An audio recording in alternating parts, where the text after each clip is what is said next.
check out our newest feature release. We now have upload PDF support for contracts and proposals.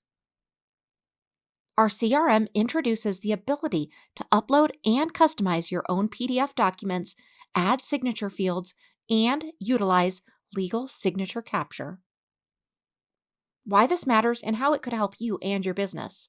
Now, with this feature update, you can upload and tailor your PDF documents with signature fields. You can also streamline document signing with multi-signature capabilities and the option to upload your own PDFs. And you'll also now be able to automatically name PDFs based on the document name.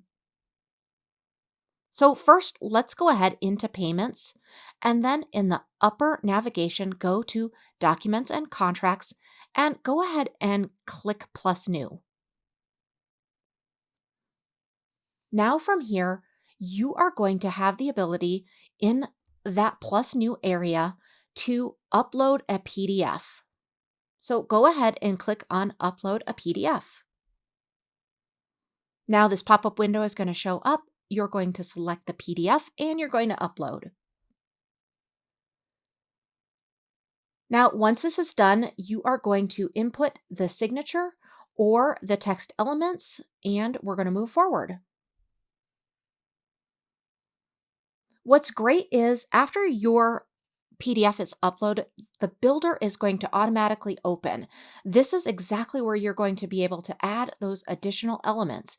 And really, you can add any elements you want here that are going to show up, but I'm going to show you the signature one. So just drag that in, and now you have a legal signature capture within the PDF you had already created and uploaded. We hope you enjoy this new feature. Let us know if you need any help at all.